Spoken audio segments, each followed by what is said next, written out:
नमो विष्णुपदाय कृष्णप्रेष्ठाय भूतले श्रीमते भक्तिवेदांत स्वामिनिति नामिने नमस्ते सारस्वती देवे गौरवाणी प्रचारिणे निर्विशेष शून्यवादी पाश्चात्य देशतारिणे जय श्री कृष्ण चैतन्य प्रभु नित्यानंद श्रीद्वैत गदाधर शिवासादि गौर भक्त वृंद हरे Krishna Krishna Krishna Hare Hare Hare Ram Ram Ram Hare Hare Hare Krishna. So thank you all very much for joining today's session. We have been discussing from the fourth chapter of Bhagavad Gita. The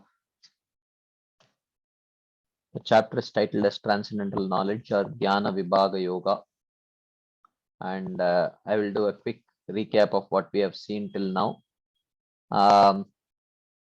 Krishna in the third chapter discussed about Kama Karma Yoga, and after teaching the science of Nishkama Karma Yoga, Krishna in this chapter he continues the discussion by telling Imam Vivasvate Yogam Proktavan Aham Avyayam Vivaswan Manave Praha Manur Ikshvakave Bravit.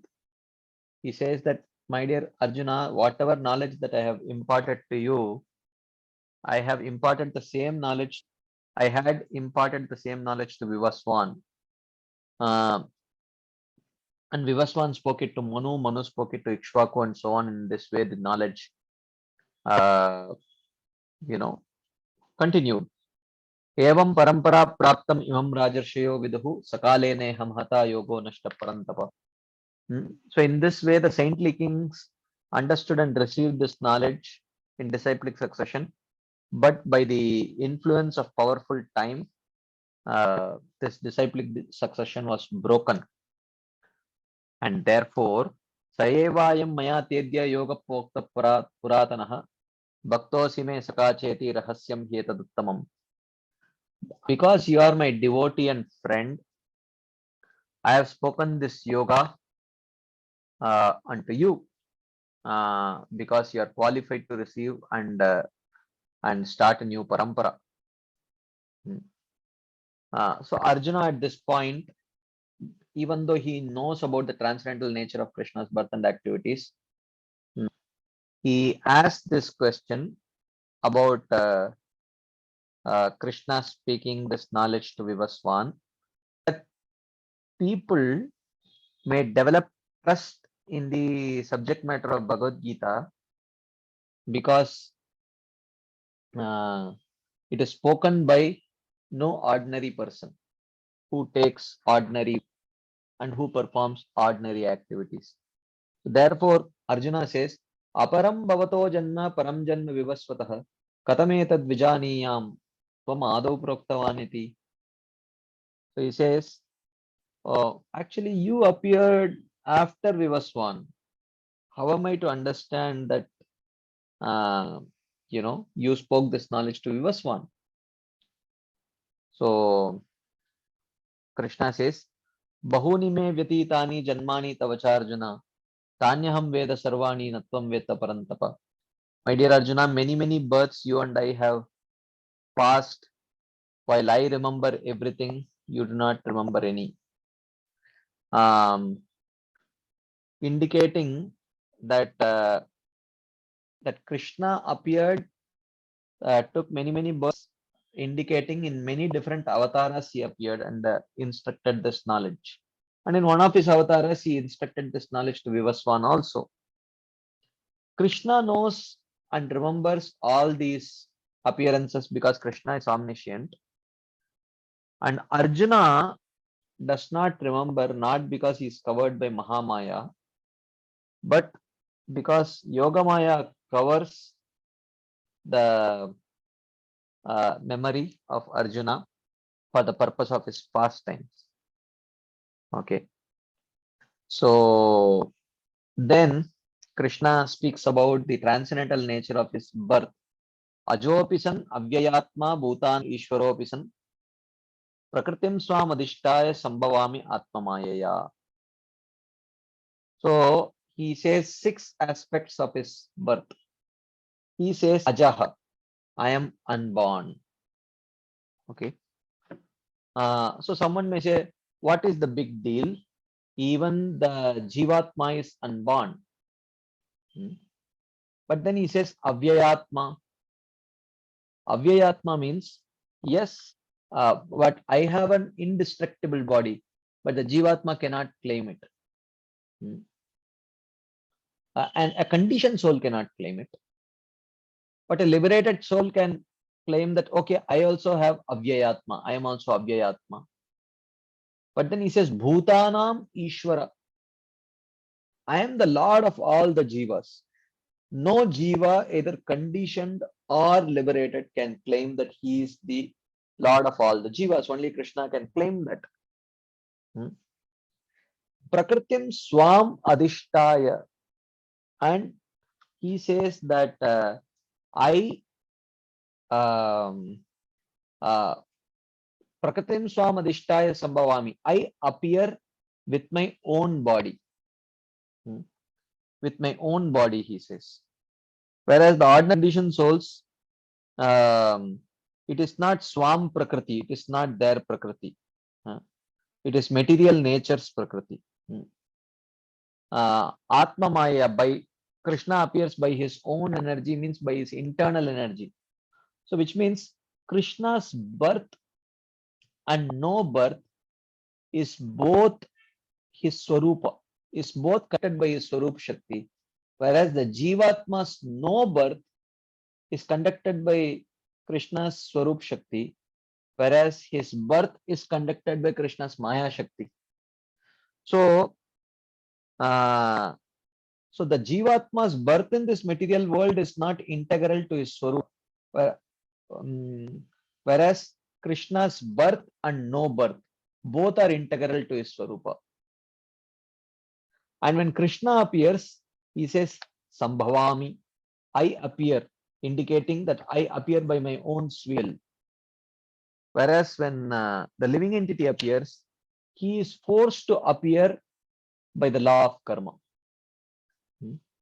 So in this way, Krishna very wonderfully describes his Janma Rahasya, the secret nature of his birth. And then he talks about his Karma Rahasya. Yada yada hi dharmasya glanir bhavati bharata abhyuttanam adharmasya tadatmanam srijamyaham. Whenever there is a destruction of dharma or there is a sin adharma, I manifest my own body. You know, he uses the word srijami. Even though the word srijami will indicate create, but he already mentioned I have avyayatma, indestructible body. So anything that is created material and it is bound to get destroyed. So because Krishna already said avyayatma, and then he also says atma mayaya and swam prakritim. So all of that indicate that Krishna's body is spiritual. So therefore the word srijami cannot mean create, it has to mean manifest, because spirit is not created, spirit just manifests, right? So therefore the word srijami, even though most directly should indicate create, but contextually the word create will not make sense for Krishna's body. So therefore he says, whenever there is a destruction of religion or an increase of irreligion, I manifest my own body. Tada atmanam srijamyaham. So when he appears, he mentions there, for what purpose he appears. Paritranaya sadhunam vinashaya cha dushkritam dharma samsthapanarthaya sambhavami yuge yuge. So he appears for what purpose? He says paritranaya sadhunam, to deliver the sadhus. Okay. So to deliver the sadhus of what? Are the sadhus suffering? He says yes. The sadhus are suffering from separation from me. Okay. So he says to protect the sadhus, to kill the demons and to establish dharma, I appear. But then the question is, why do you have to appear personally to do it? Can't your Rajarshis and great devotees, can't they protect the devotees, destroy the demons and establish dharma? Why do you have to personally come? So Krishna says, no, I have to personally come because I come because my devotees suffer due to uh, due to separation from me, and that can be eradicated by my personal appearance only. And some of the demons like Hiranyakashipu, Ravana cannot be killed any mere mortal. I have to appear to kill them, and also I come to establish uh, the mm, dharma of bhakti, which essentially I will have to come and do it. And he says, Janma karma chame divyam evam yo vedatvatah tyaktva deham punarjanmaneti mameti so Arjuna. So he says, he who understands in truth the transcendental nature of my birth and activities, on giving up his body, he does not take birth again and attains me. So, uh, so therefore, uh, Divya means transcendental, spiritual, uncommon, like that. So Krishna's birth was mentioned to be very uncommon because, you know, Ajopi san navyayatma bhutanam ishvaropi san swam prakritim adhishtaya sambhavami atma mayaya. You know, these are like very unique and uncommon. His activities are also uncommon, you know. Paritranaya sadhunam vinashaya cha dushkritam dharma samsthapanarthaya sambhavami yuge yuge. So, uh, so therefore, one who understands in truth that Krishna's birth and activities are truly eternal, such a person, on giving up this body, will not attain this material world again. He will attain Krishna. So, then someone may say that, oh, this seems very easy. Okay, I accept that Krishna's birth and activities are transcendental, eternal, spiritual. Okay, so so I will not chant, and I don't have to necessarily chant or do any sadhana, right? Anyway, I have accepted Krishna's birth and activities to be transcendental, so I should attain his abode. You know, this is much more easier. Why ask me to chant 24 hours a day, avoid offenses and all these things?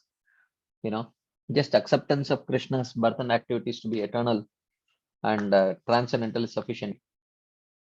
So Krishna says, yeah, it is sufficient. But just that there are symptoms of internalizing this truth. One who has internalized this truth, who has really understood the birth and activities of Krishna to be eternal, transcendental, and spiritual, there are some symptoms. What are the symptoms? Vitaraga Bhaya Krodha Manmaya Mam Upashritaha Bahavo Jnana Tapasa Puta Bhavamagataha.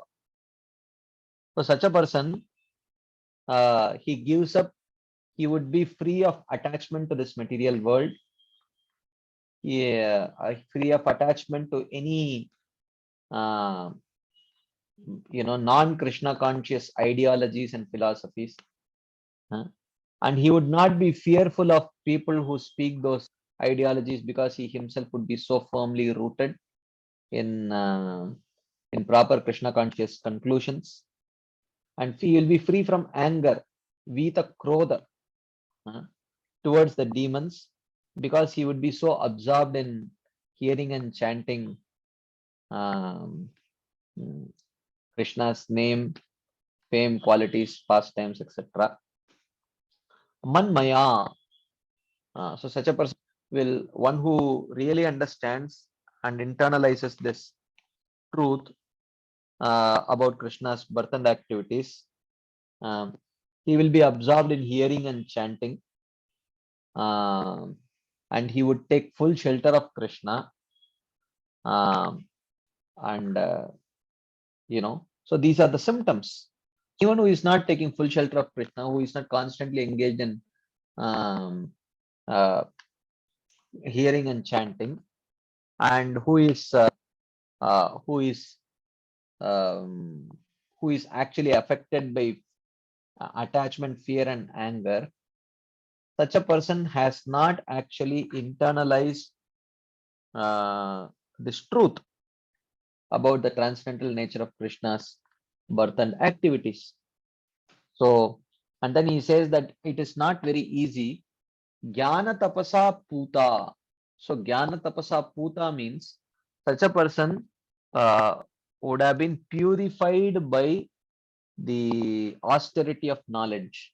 So, purified by the austerity of knowledge means for every right understanding of the scriptural statements, there may be 10 different apasiddhantic bogus understanding. So one has to consciously give up those bogus understanding and accept only the proper parampara explanations. That is the meaning of jnana tapasa puta. So uh, so that is the point. Jnana tapasa puta means you know even though there may be many fancy explanations that many people may give, but you have to stick to the proper parampara explanation, okay, and not look outside the parampara. So that is austerity, because sometimes what is explained in parampara may be not so attractive and boring, and we may want to search here and there to various so-called Vedic or maybe even non-Vedic understandings, which may be very attractive. So, but despite those being so attractive, if one consciously um, gives up those kind of uh, temptations and strictly sticks to the parampara teachings, being very chaste to the teachings of the parampara, then he can attain action and attain my nature. Puta madbhava magata, attain love for Krishna. So like that. So then Arjuna asks, okay, Krishna, people who accept your form to be transcendental, your activities to be transcendental, okay, they will attain Tyaktva deham punarjanma nameti. They will not take birth again and they will attain you. What about how do you reciprocate with persons who may not surrender to you that way? So who may not fully surrender unto you, who may not necessarily accept your birth and activities to be eternal, but may still sort of worship you. How would you reciprocate with them? Krishna says, Ye yatamam prapadyante tams tataiva bhajamyaham. Mama vartmanu vartave manushyaha partha sarvashaha. So he says, Tams tataiva bhajamyaham. I respond to persons ye yata mam prapadya. According to the amount they surrender unto me, I reciprocate with them accordingly. All men follow my path, O son of Pritha, he says. So, how does Krishna reciprocate with various kinds of people? So Srila Vishwanath Jagadhakur mentions here, in whatever way they worship me, I also give them the fruits of their worship in an appropriate manner. Now, what is the meaning of this? So the meaning is that those who think that Krishna's birth and activities are eternal, okay, and they desire to participate in those pastimes in a particular rasa, Krishna reciprocates by making them his associates and give them an appropriate form with which they can reciprocate with Krishna in that same rasa that they are aspiring after. Okay, so he gives them prema and allows them to interact with them in a particular rasa that they are aspiring after. Okay, And there may be others like Gyanis, Gyanis or yogis who may surrender to Krishna, but surrendering to Krishna, they may think Krishna's birth and activities to be temporary. Okay, and they may think Krishna's deity forms to be material. So how does Krishna reciprocate with them? Krishna reciprocates with them by perpetuating their stay in this material world. They continue to stay in the material world in the noose of Maya, repeated birth and death. Okay, because this is appropriate, because how can a person who himself has a material body which is temporary bestow worshipper a spiritual body which is eternal? So this Jnani wants an eternal body and an eternal abode, and he is worshipping the Supreme Lord thinking that that form is temporary. So it is unreasonable that a person possessing a temporary body, a material body, awards spiritual eternal body to the Jnani, or an spiritual eternal abode or destination to the Jnani. So Krishna does not reciprocate, he perpetuates their stay in this material world. Okay. So now, but there are other Jnanis who are aspiring after liberation but accept Krishna's form to be Sachidananda Vigraha, eternal spiritual form. So in that case, then Krishna liberates those Jnanis by destroying their gross body and subtle body and giving them the bliss of Brahman. So depending on their mode of worship, their level of surrender, Krishna reciprocates. That is the meaning of Ye Yatamam Prapadyante Tams Tataiva Bhajamyaham. Okay.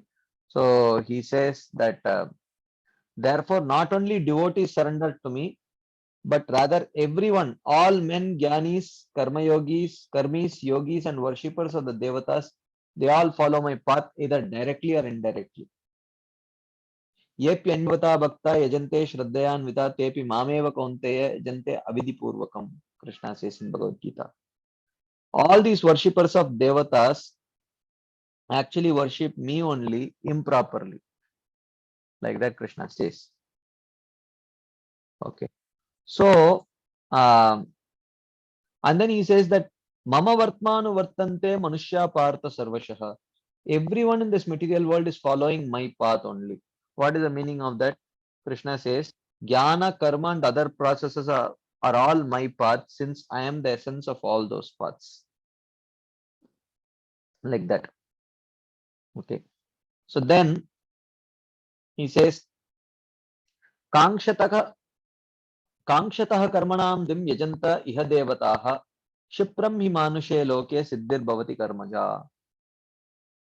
So he says that among men, karmanam siddhim kangsha, those desiring results from their work, material results from their work, yajanta iha devata, they worship the devatas, karmaja siddhir kshipram bhavati, and the results coming from such actions appear quickly. So many times this verse is taken to indicate that if you want material results, if you worship the devas, you will get it very fast. If you worship Krishna, you will get it very slow. People tend to understand this verse in this way, but this is not the meaning of the verse. The meaning of this verse is, if you want material results, you will get it quickly. But if you want transcendental results, it will take time. Okay, that is what this means. Okay, any transcendental result will take time. Any material result may come quickly.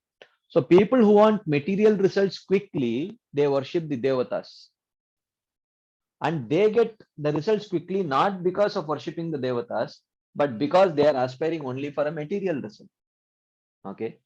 But for the same material result, if they worship Krishna, they will get it even faster, and also they will get purification because of worshipping Krishna. So this is the understanding. One should not think that, oh, if I want material result, then if I worship the Devata, I will get it fast. That's not what it means. Okay. Essentially, it means that the path of karma gives quick results, but pravritti marga is fast, but nivritti marga is slow. That is the uh, essential meaning. Okay. So results of pravritti marga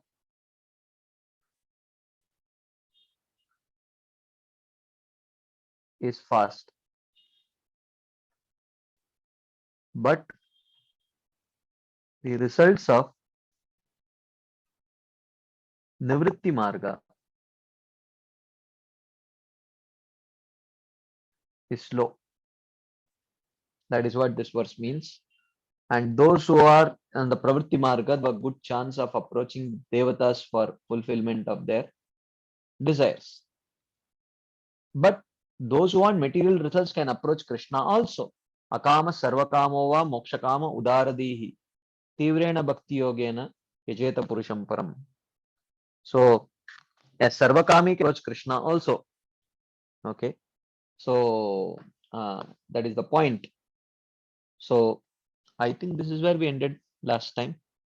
Yeah, this is where we ended our discussion last week. Before we continue today's discussion, if there are any quick discussion points, comments, questions, anything anyone would like to share as add, we can take some. Anything anyone would like to share as add? Yes, I am not sure it is Shamlal Prabhu or Shamli Mataji.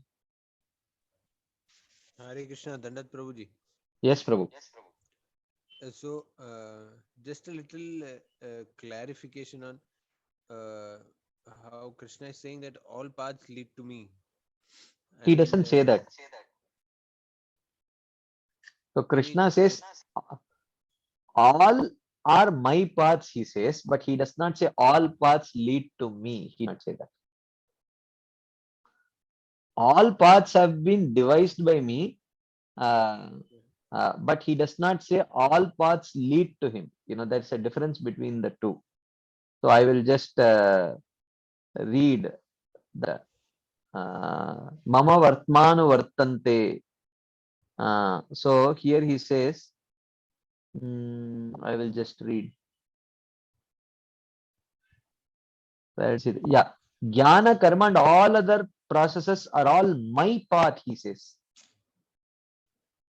Since I am the essence of all those paths, but that does not mean jnana, karma, and everything will lead to Krishna. This is one understanding.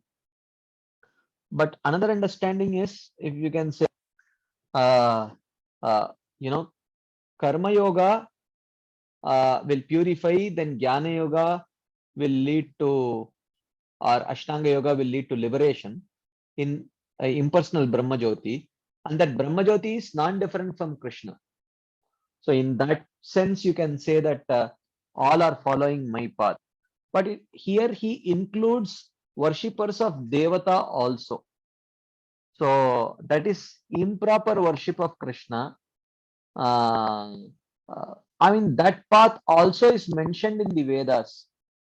So therefore, everyone is following my path means everyone is following a path which has been chalked out by me, rather than everyone is following a path which will lead to. He does not say that.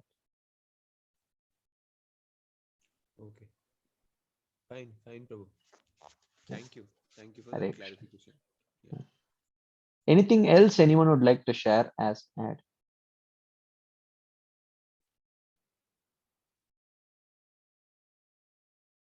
Okay. If there is none, then we will continue our discussion. I thought maybe one more hand was up. Or probably it was Sachipran Prabhu, but I think Sachipran Prabhu is probably traveling and he has, I think, internet issues. Okay, maybe when he joins, if he raises his hands, we will see. Okay, So let us continue our discussion now. Then Krishna says, Chaturvarnyam maya srishtam gunakarma vibhagashah tasya kartaram apimam vidya kartaram avyayam. So Krishna says, Chaturvarnyam maya srishtam. The four varnas were created by me. According to what?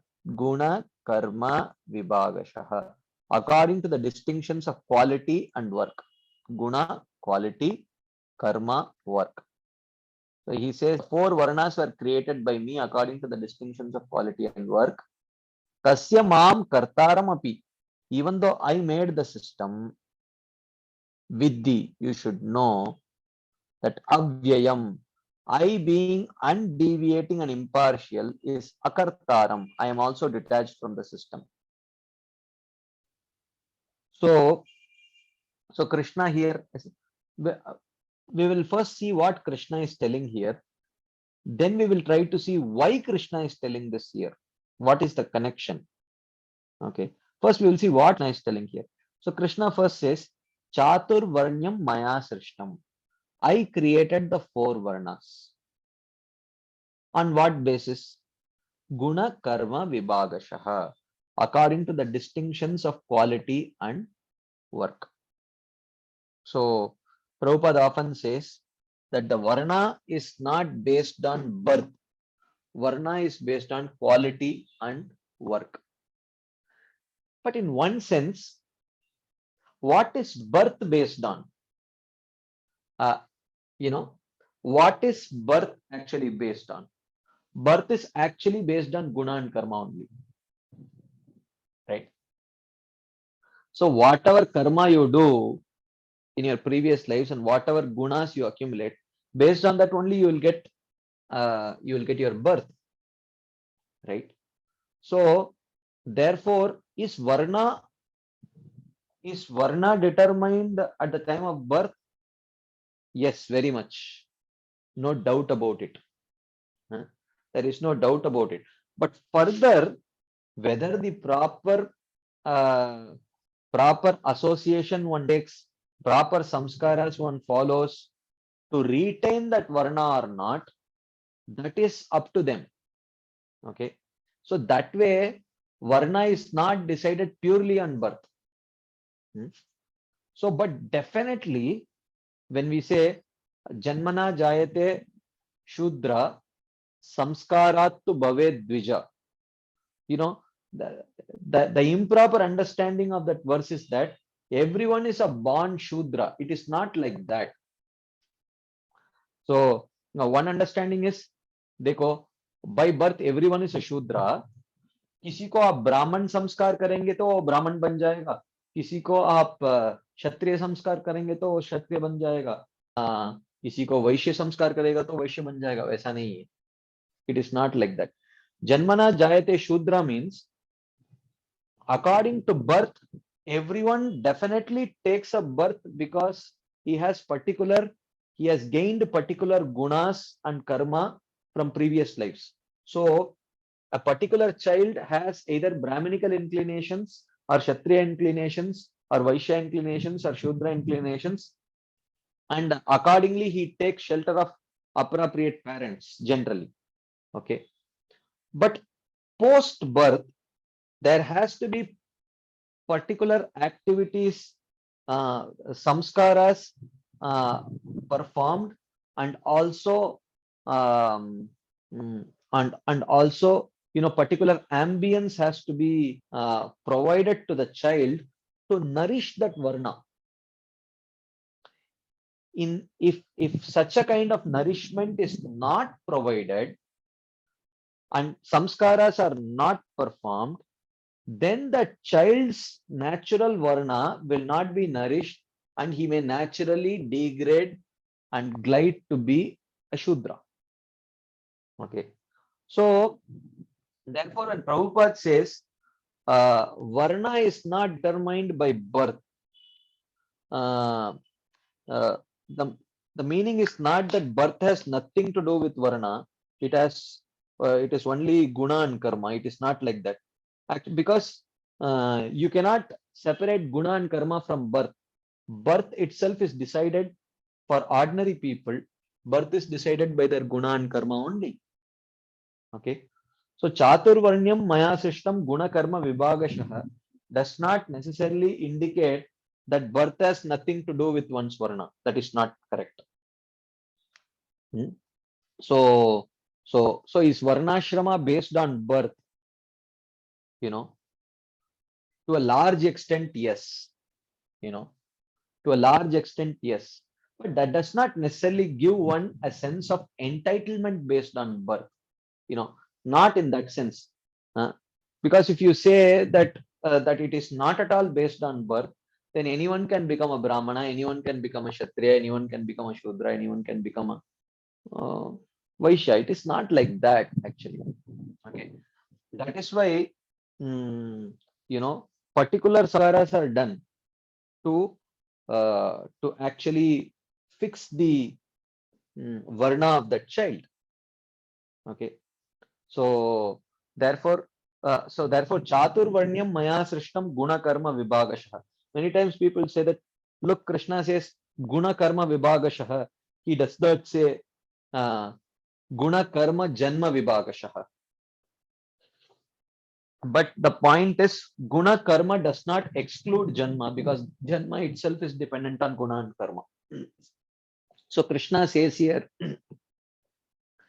Chaturvarnyam Maya Srishtam Guna Karma Vibhagashah. I created the varnas based on guna and karma. Okay. Tasya kartaram api. Even though I am the creator of the system, with the akartaram, you should understand, but that still I am detached from the system because I am avyayam. Because I am very impartial. I am the impartial creator of the system. Like I am the one who has drafted the traffic rules.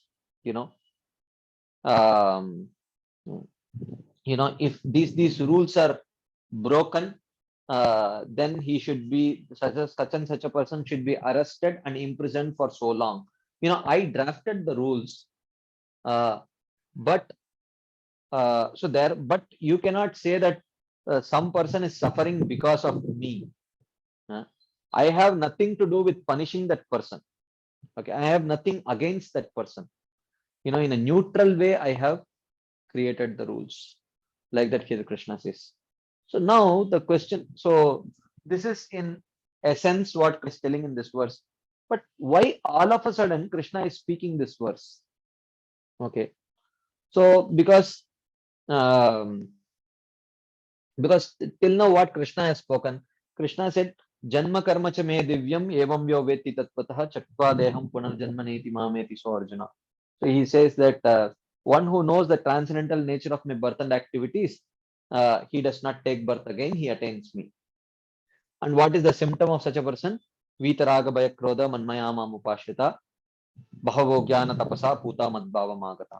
So he is from raga bhaya krodha, and he is always chanting and hearing my name, um, uh, and he takes shelter of me, and so on. So so then he says that okay, if people accept your birth and activities to be eternal and spiritual, they will attain you. But and if they worship you, they will attain you. What about people who may not accept your birth and activities to be eternal, but may still worship you?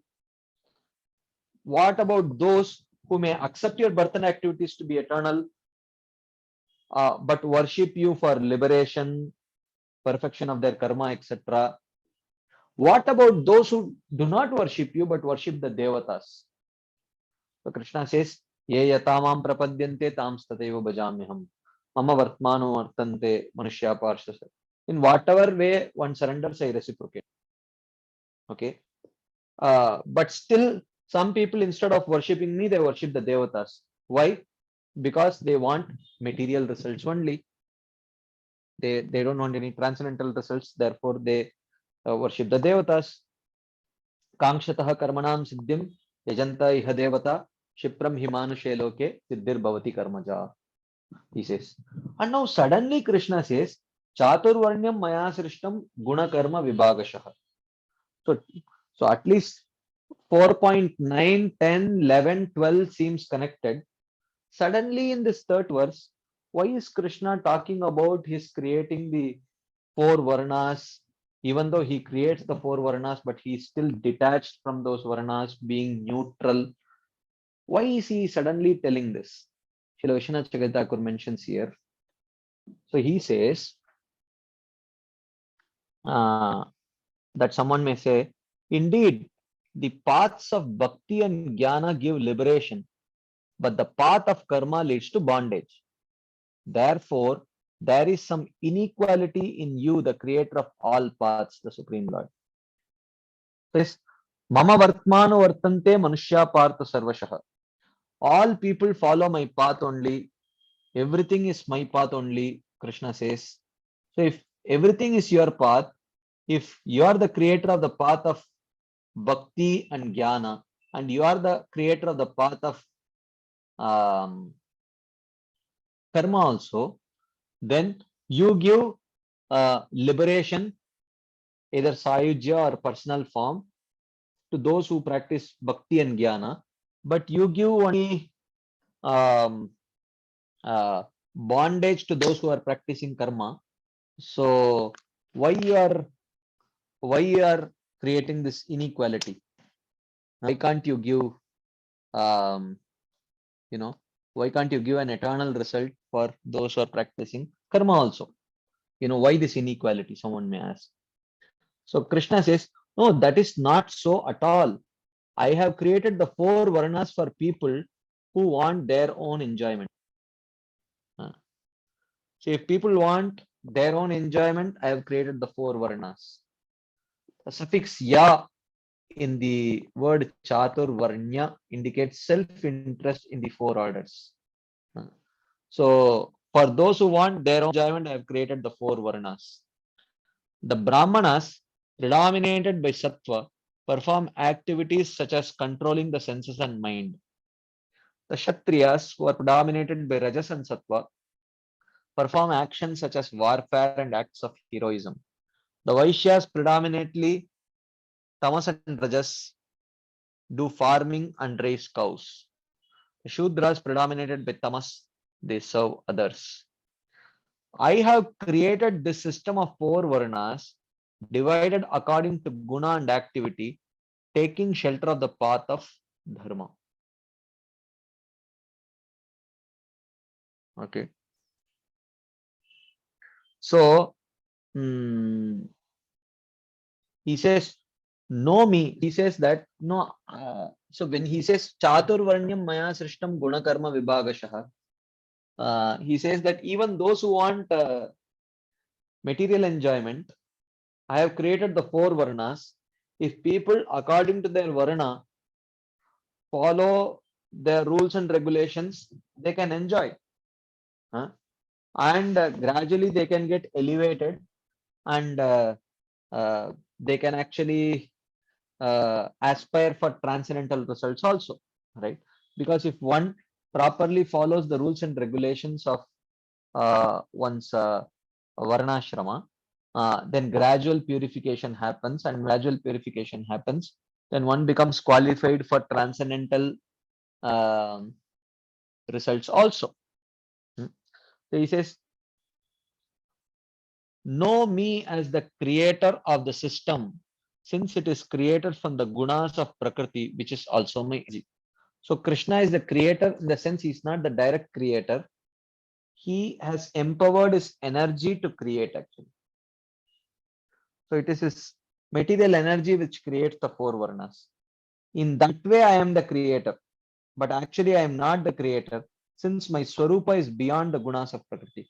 Because that energy which creates the four varnas is not my Swarup Shakti, it is my Bahiranga Shakti, it is my external energy.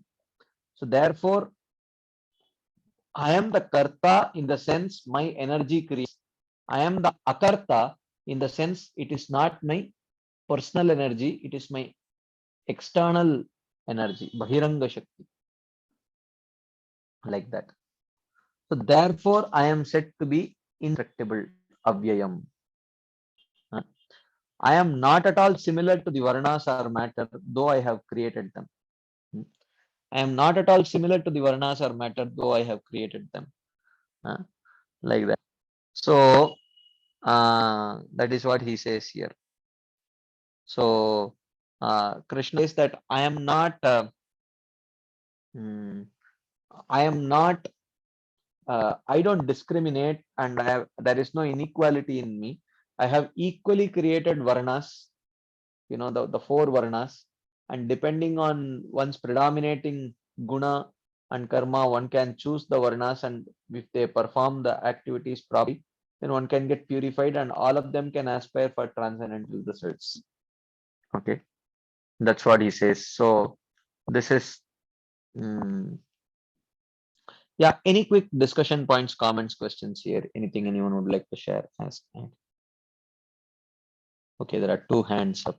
Sachi Pranru, Yes, Prabhuji. Dandat Pranam, Prabhuji. Dandat Pro. Am I audible, Prabhuji? Yes. Yes. So, Prabhuji, my point is, as in the previous classes or somewhere else you mentioned that now there is no, as such, there is Varna.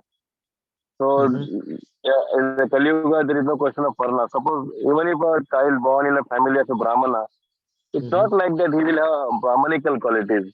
He may have something like Vaishya or Shudra qualities also. So, Yeah, it will be mixed. It's very likely that it will be mixed. But to say that in Kali Yuga, there is absolutely no one who shows pure qualities, that is stretching it too much. It is not like that. Definitely, there are places. If you go to South India, there are many Divya Deshams in remote parts of India, where for centuries, there have been devotees who have been taking care of the temple and various services, and you will see there proper, Brahmanas, Vaishyas, all of them, properly, they will marry within their this thing only, and they will stay there. All of them are serving people in different ways. So to say that absolutely it is not there is not correct. But predominantly it is not there. But still in some places you can definitely see it. But it is very no, small percentage. so, Prabhuji, my point is not that there are no Brahmanas. My point is not that. My point is, suppose one child takes birth in the family, Mhm. or he has a particular inner nature. It's called Sabhava. Mm. And that child may not have, like, right, exactly. I'm not giving example in that case, like, Jadabharat behaved like a madman, although he was a great personality as a Vaishnava. But he Yeah, was doing everything opposite because he doesn't want to get attached and entangled here. correct. So then a particular child may be born to a particular member. He has his own he has his own sabhava, his inert nature. Mm. We can't change that sabhava by sanskaras actually, because he has carry he has having some particular nature which we cannot change. Like we got a mango as a bija, can we make Mm. it an apple or other? No, we can just give us sanskaras, or some sanskaras can be given. Suppose he born in a family of a brahmana, there will be some brahmanical sanskaras will be there definitely on the child, but his inert nature will be as a particular, na, like how we can change that. Well, Krishna is saying here uh, chaturvarna maya system guna karma. So what gunas, what kind of qualities that child is showing, so is he taking, is it any possibility to change that? I was asking in well, that point, like, okay. Now my question to you, Prabhu, uh, how did that guna develop in that child? Is it inherent to the soul? No, but yeah, there is certain qualities like previous birth. Like suppose I have done certain kind of sadhana or maybe some practices, or when I'm carrying like some kind of like how a devotee, even if he has not completely purified himself, but next time he take a birth in the family as a devotee. So how the soul carries or body carries? Okay, I'm I sorry, also Prabhu. don't know. I just lost you the last 1 minute. Can you please repeat the question? Yeah, I'm saying No, ki suppose I one. asked you the question. I asked you the question that mm, that you said that the a particular soul carries a particular seed. How can that seed change? That seed of gunas, how can it change? You asked. So now I said, how did that jiva get that particular gunas? So is that guna inherent to the soul? I asked, and then I didn't exactly hear your answer. Yes, yes.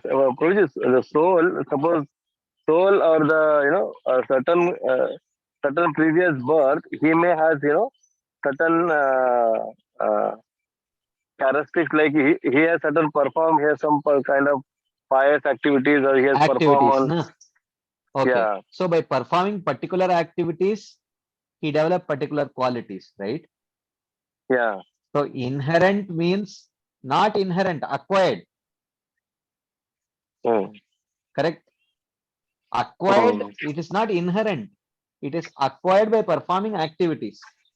Okay. mm, So now, if you continue to perform similar activities in this life, it will get strengthened. That nature will get strengthened. But if due mm, to different, if you don't get the right ambience and right association to perform similar activities, if you do very different activities, that nature will change, na? Because that nature is not inherent to the soul. That nature is mm, acquired nature only. Many times people speak as if one's nature cannot change. It is nothing like that. mm, As if the nature is the nature of the soul. It is not like that. mm, It is the nature mm. of, it is an acquired nature only, and it was acquired in previous births. And whatever nature you acquire in this birth, it will change your past nature. So, Ajamil, how did Ajamil change? Mm. How did Ajamil change? He was a Brahmin, na? But Yeah, yeah. but how come his activities, after he saw that prostitute, how come his activities did not resemble even little bit Brahminical? How did his nature Mm, change? mm. His nature Yeah, changed, na? yeah, there is a change, but the change has happened due to circumstances, like that he has That is been what I'm attending. telling. That is what I'm Yeah. telling. Nature develops by circumstances. Nature changes by circumstances. So no one So can how? say nature cannot change. So, Prabhuji, my point is, suppose a child is born with certain, certain conditioning, whatever you say, the nature conditioning, a particular kind of swabhava, and Hmm. parents wanted to make it him like a brahmana or something like, can they make through their Uh, external conditioning, can they make the child as a brahmana, although he is having a kshatriya qualities? no, it is not immediately possible. It is not That is immediately my question, possible. Prabhuji. Like Uh, many parents so, forcefully, they're hmm, trying to change. Like everyone want to become a doctor. Doctor child hmm, want to become doctor. Hardly, hmm, even if there is an environment in a family, you have so many doctors. The child hmm. may not want to become a doctor at all. He wanted to become some brahmana, wanted to do some puja, or he wants to do something else other than doctor. So what kind of how it has come that quality in him? Although the right from the birth he's seeing the doctors, everything No, all the I agree. all I, I uh, agree with your point that, yeah. yeah, I mean, we may call it sort of inherent nature, but it is not inherent nature. It is Mm, acquired nature only. but because it has been acquired over many lifetimes persistently, it cannot be changed just by few activities in just a few years. It cannot change. So it will take a persistent, long effort. Uh, it may change. So, but generally it does not change. So, And and the supposing very you fact made, and the very fact that the child took birth to particular parents is because the child it was facilitated by the law of karma, that a child who has acquired who has particular nature, it needs a particular environment to exhibit that nature and nourish that nature. So birth is not random. Birth is actually properly calculated and uh, so like that. So supposing you yes, in one mentioned sense one I point. can understand, what you're telling. Yeah. It's not that a child which has which takes birth which is predominantly as shudra nature, just by doing brahminical samskaras will the child become a brahmana? No, it's not that easy, Yeah. because the nature is deep rooted. But and maybe that is the reason we call it probably inherent, but it is not inherent nature. It is actually acquired nature only, but because that acquired nature is very deep, therefore by doing certain superficial samskaras, that deep nature cannot be immediately removed and replaced with another nature. That is not possible. That it is not that easy. But having said that, I will not agree that nature cannot change. Mm. But nature cannot change that easily. Mm. Yeah. My point na Prabhuji, like a parent usually take a role of a gardener. The gardener has only, to protect or fence or, to nourish. Gardener may not, change the plant. Gardener may not able to change the, I you I know, I, I understand your point, bro. yeah. Uh, I understand your point, So, but understanding the context, I can say what you say is right. Uh, uh, but uh, but actually, uh, like say for example, if a child is born with brahminical, let's say, little bit nature, uh, I'm little bit uncomfortable calling it exactly seed, uh, because this seed is certainly genetically modifiable seed. Hmm. So this is not that clean actually. You cannot say that, oh yeah, it is a mango seed, only mango will come. Not necessarily. It is not like that. So it is a genetically modifiable seed, because the seed itself got developed through experience in the material world only. So further experience will actually, depending on what kind of experience he gets, it may change also. So Ajamil became, he developed almost like a Shudra nature only. So because of his experience. So to many times people call it as if it is like that kind of a seed which will never change. It is not like that. There is only one seed like that. That is the Jiva itself is that seed. The Jiva's nature will not change. Rest is all conditioning only. That conditioning can change by experience.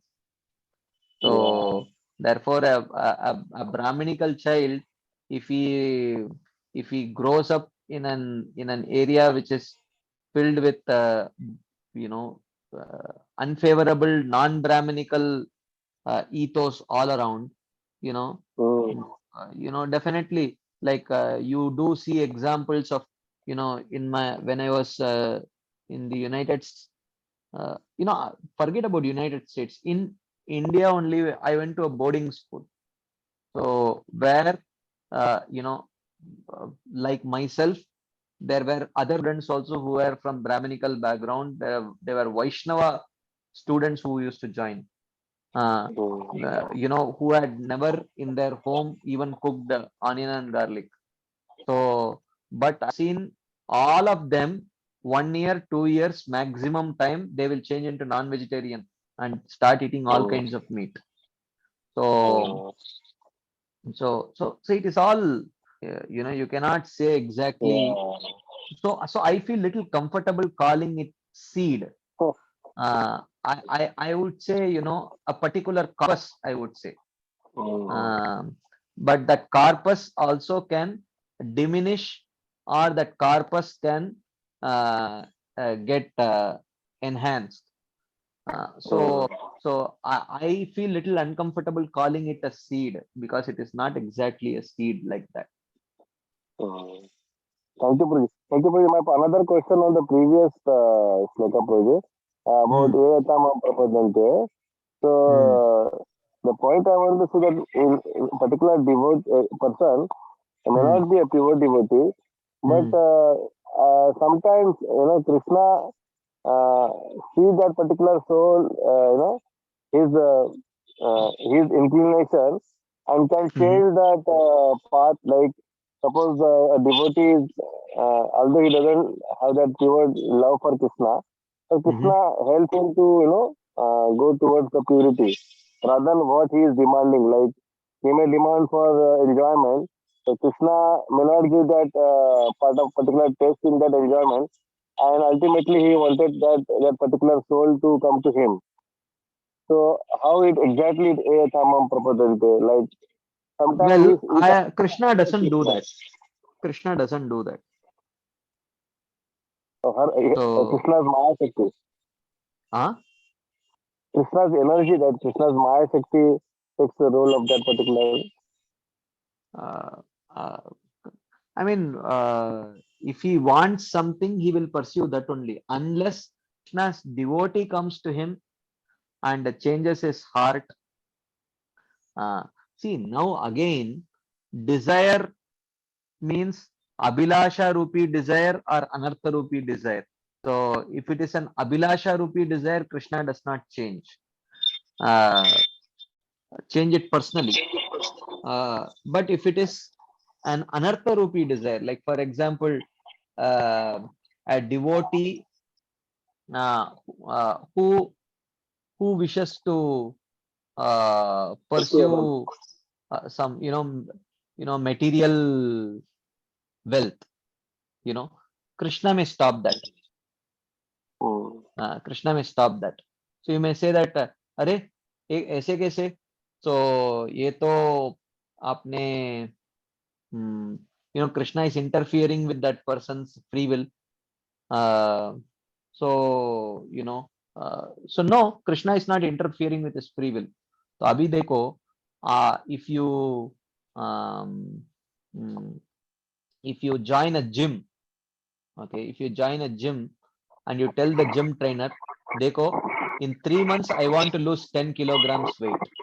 Okay, so you tell the gym trainer, and then the gym trainer says, okay, so get on the treadmill, keep running, and after 10 minutes you say, no, I don't want to run, I want to stop. Stop the treadmill. The gym trainer says, nothing doing, I am not stopping the treadmill, keep running. So now you may say that, Array, I am paying the gym trainer, why is he Prabhu, are you traveling?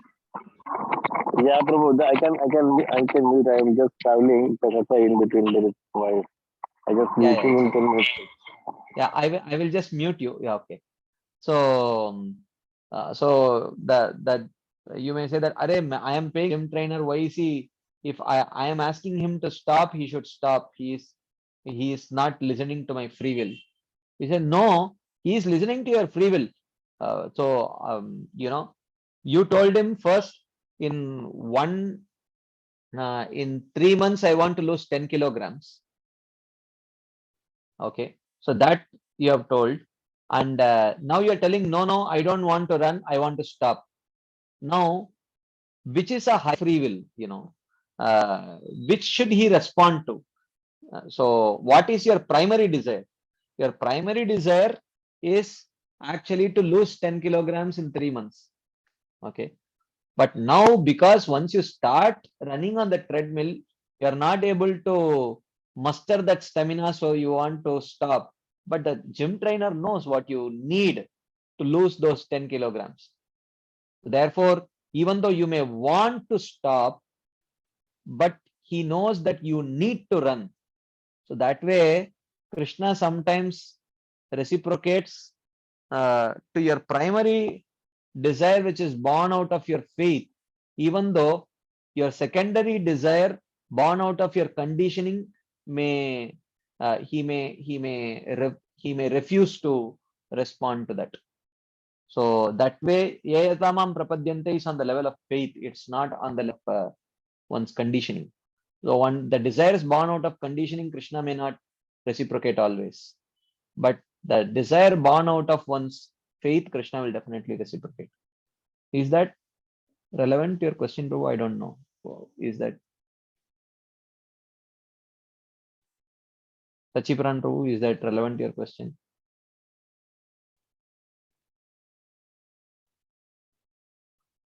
Okay, I think he is probably. Yes, Prabhuji. Yes, Prabhuji. Point is like there is an example of Bilwa Mangal Thakur, who is trying to, get attracted to a prostitute. But Krishna changed the entire path, and that same prostitute becomes his guru, Chintamani. So, what exactly it looks like? Is it a Ayathamam Prapadanti in that way? Because he was getting attracted to a because of sense gratification.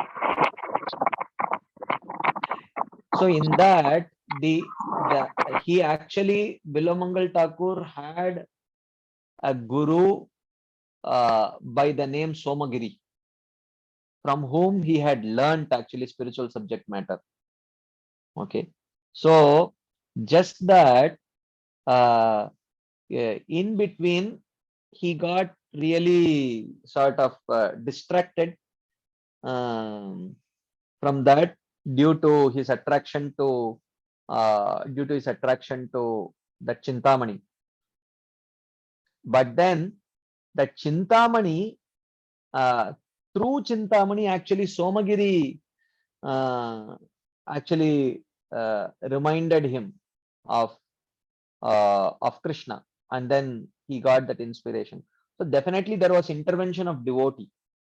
Krishna did not transform Chintamani into a devotee. Chintamani already had she may have been a prostitute, but she was a devotee. So she was a devotee. Somagiri, he already had a guru, and in some of his Mangalacharan prayers, he glorifies Somagiri also in his prayers. So therefore, definitely there was intervention of devotee in reminding him.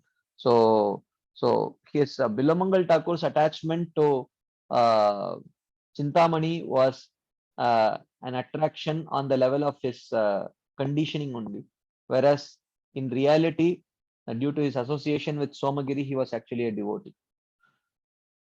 Is that relevant, bro? Yeah. Thank you, sir. Right. Shamlal, bro? Hare Krishna, Prabhuji. Yes, bro. So, Prabhuji, I mean, we understand the this caste system that was there. It, as you said, the soul comes with his own.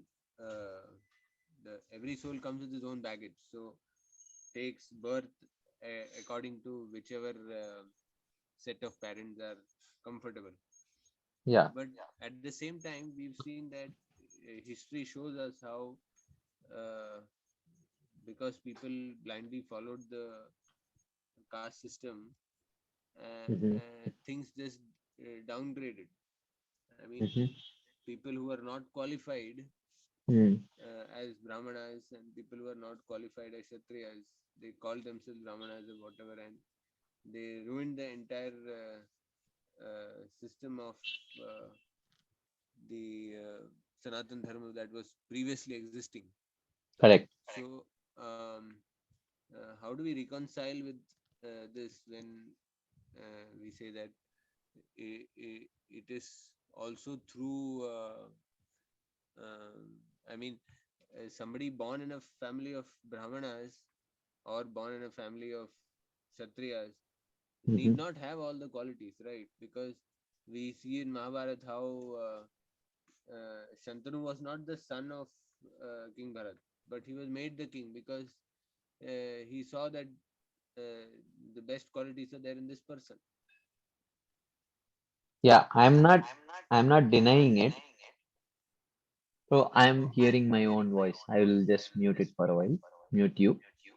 Uh, see, actually, uh, uh, I do understand. You know, I definitely expected this question. The problem was not with see, uh, it definitely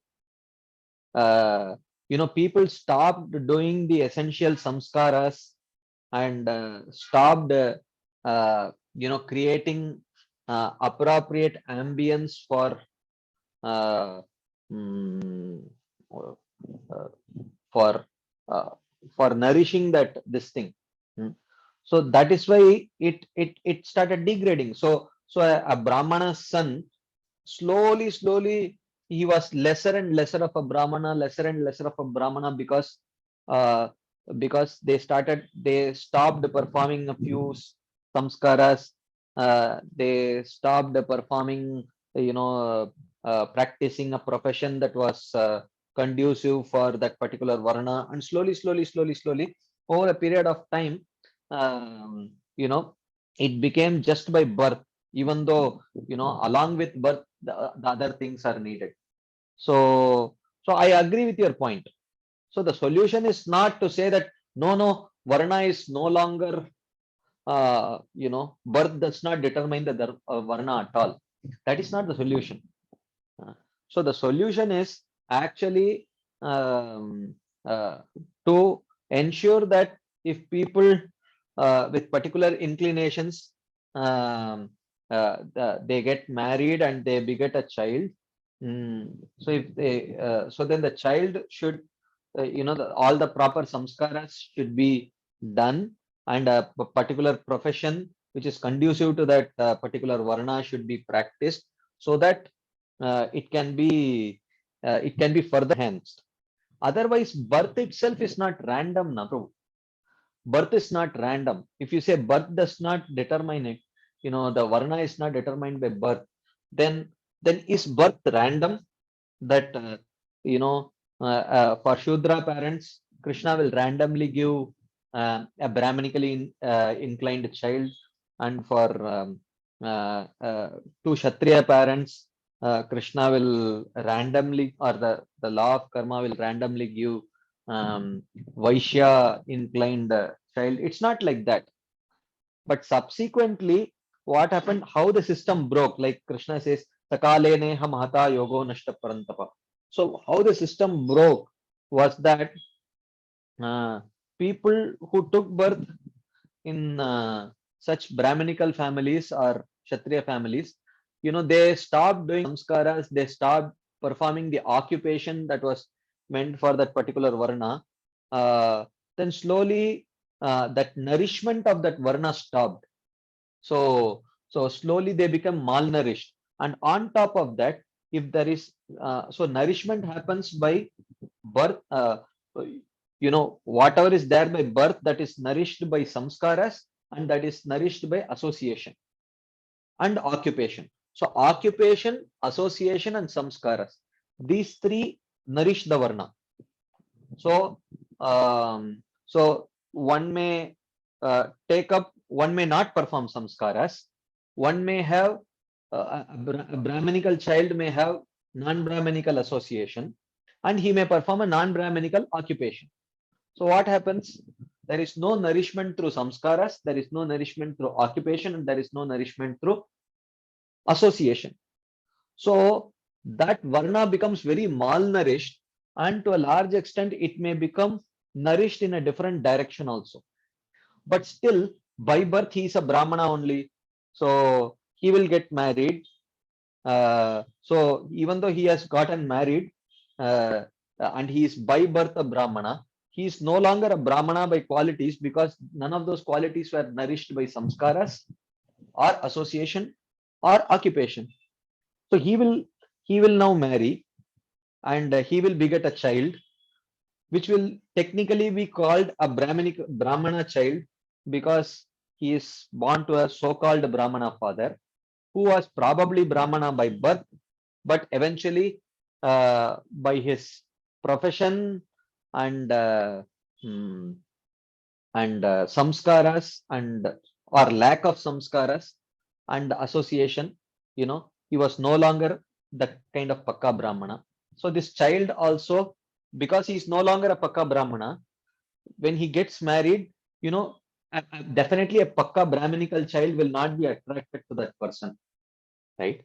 So some kind of mixed baby will only be attracted, and further he will not do any samskaras. Okay, so then it becomes degraded like that. That's how it got degraded. But otherwise, certainly, when properly practiced, mm, birth definitely has a role to play. Otherwise, and otherwise, if you say birth has no role, then if there are Brahmana father and mother, okay, and if they beget any child, let's say you say, so what samskara should they do to him? Or do you mean to say that whatever samskara they do, that varna, that child will become? Is it like that? It is not like that.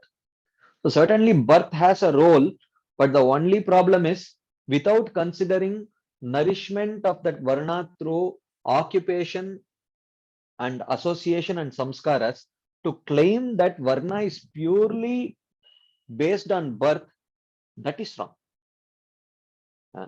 So, uh, uh, so is that relevant, or is that relevant to your question, Shamlal bro? Let me ask you the reverse way. Okay. Now, supposing Brahmanas are downgrading, Mhm. isn't it possible that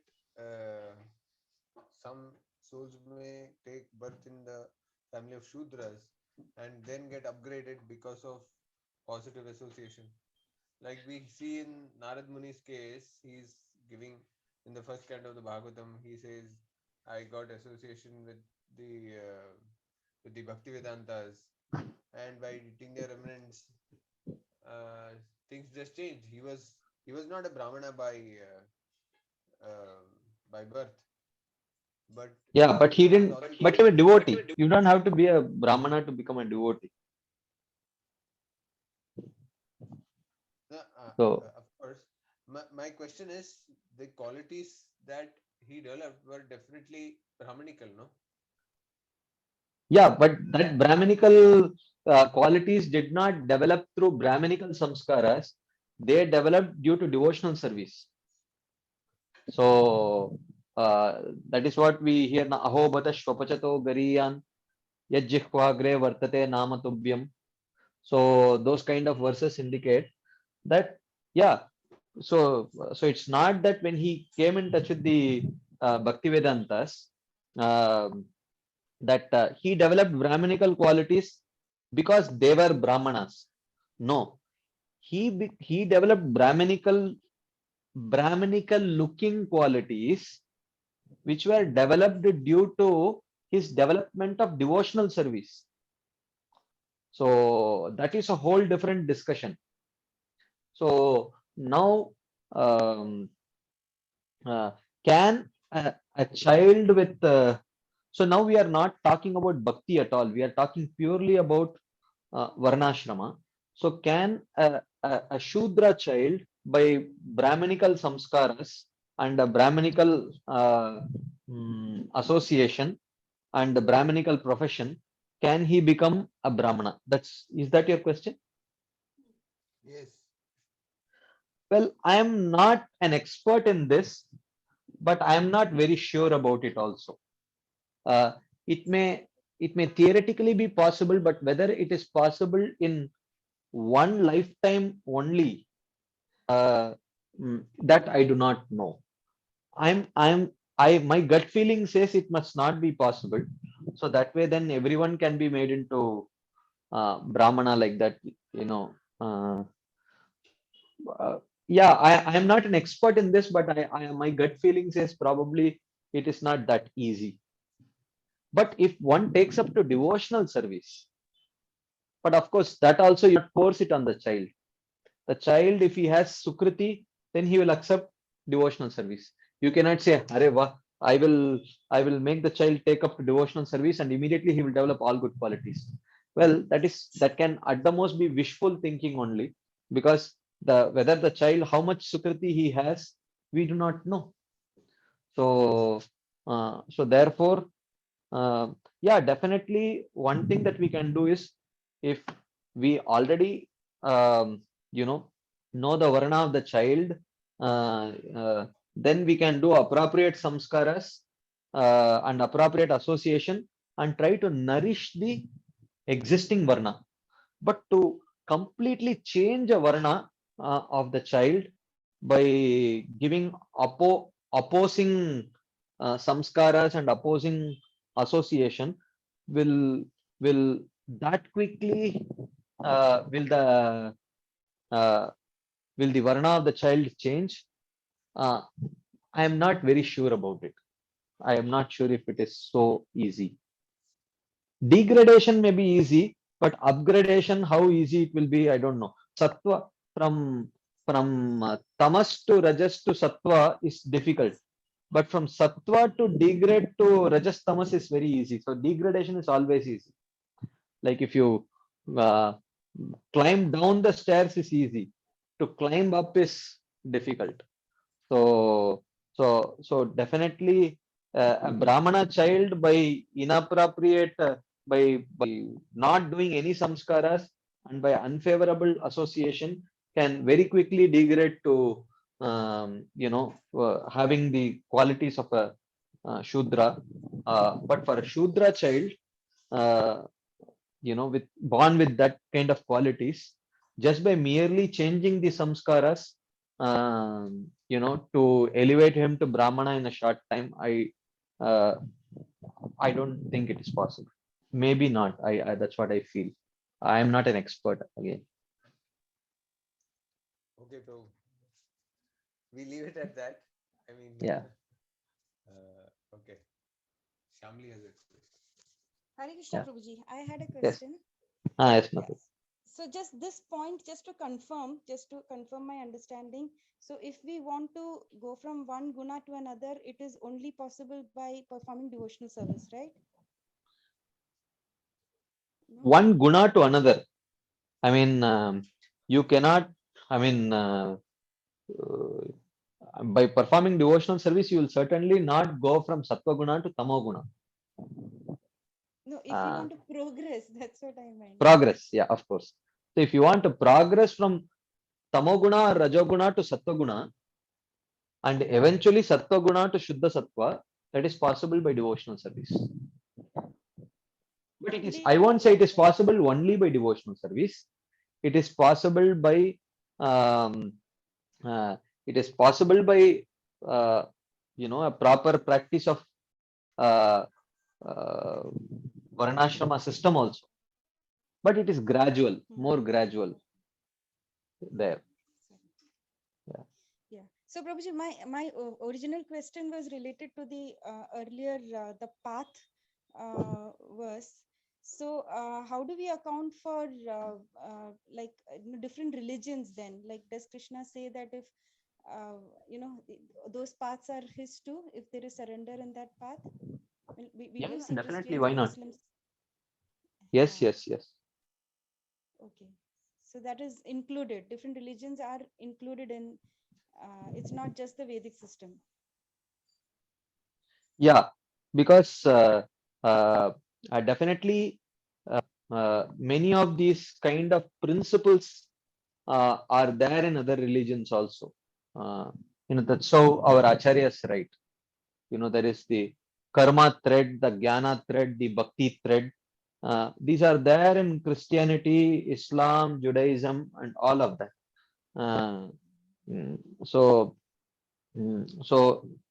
that's why you have sincere practicing devotees in Christianity. You may have karma yogis or karmis in Hinduism also, in the Vedic religion also. So you may have very nicely dedicated devotees in Christianity and Islam also. So so therefore, I mean, I'll just try to find it out. I read it somewhere. Mother Teresa, when she was leaving her home country, I forgot which her home country was, somewhere in Europe. She was sitting in the ship which was bound to India, and she writes, poems, glorifying Jesus Christ. And anyone who, I mean, I remember reading it sometime recently, maybe few years back. Very powerful devotional writing it is actually. It almost sounded like like a pure devotional poetry only. So those strands are there in other religions also, and definitely reciprocation will come. So that is how Maharaj, if you read His Holiness Radhanath Swami Maharaj's biography, very clearly you can see that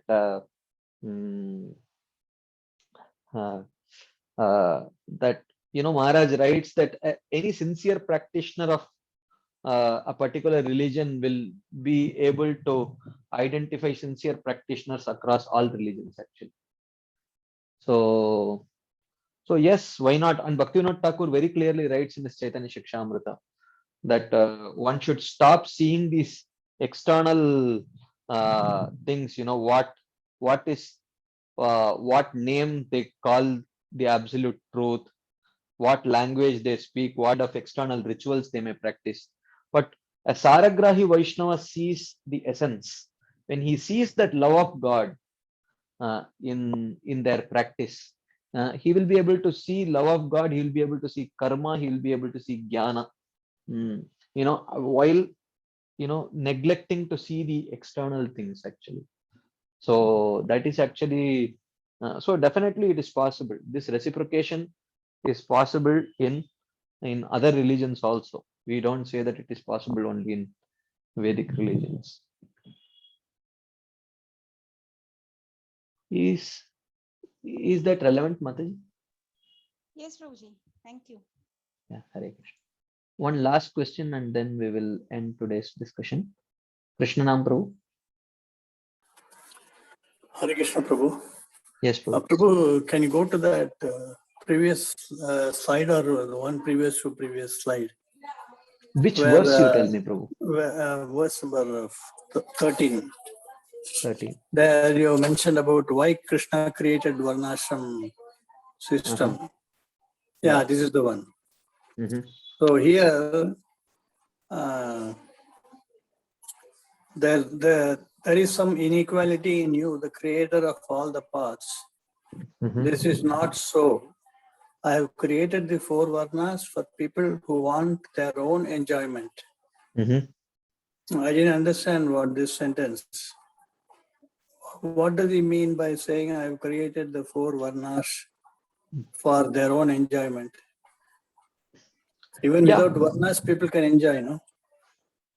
Yeah, they can enjoy, but they cannot continue to enjoy because they will not get the favorable karma to continue to enjoy. So if you see from a very external point of view, they want to enjoy, they enjoy. That is, but they are able to enjoy because they have some favorable karma. But if they continue to enjoy on own and not follow their varnashrama duties, then they will very soon lose the piety which is needed to continue to enjoy actually. Okay. So there will be in the next degradation. life, in next life they will go to hell. How they will enjoy? So Krishna wants them to have continuous enjoyment, is it? No. If the jiva wants continuous enjoyment, Krishna is willing to facilitate. Krishna wants every jiva to come back to him, but Krishna will not force it upon the jiva. If the jiva wants enjoyment, Krishna is willing to facilitate it through the Varnashrama system. This is like something like a karma mimamsa philosophy. That people who want to enjoy, continuously enjoy, Krishna facilitates them. Then Yeah, but what is the incentive for but the jiva to leave the material world and go to Krishna? yeah, that incentive, that appetite is created by the devotees, not directly by Krishna. So Yeah, do you mean to say that people who want to enjoy continuously by following the Varnashrama system, they can continue to, they can perpetually enjoy? yeah, they can perpetually enjoy low grade enjoyment in this material world, and that is there is Without earning any papa, only they keep on accruing punya and keep on enjoying. yeah, but that is not easy. To avoid papa is not easy. They will, but if someone is so expert that they will very carefully and diligently avoid papa and perform only punya. Yeah. So in that case, it's possible. It's not impossible. Definitely possible. Of course, during intermediate, the daily pralaya time, they will have to go and rest inside Garbhodakashaya Vishnu, and during the pralaya at the end of Brahmaji's life, they'll be resting inside Karanodakashaya Vishnu's body. And then whenever it is time for creation, they may come out, and if they manage to expertly perform only punya and expertly avoid all papa, then it's possible.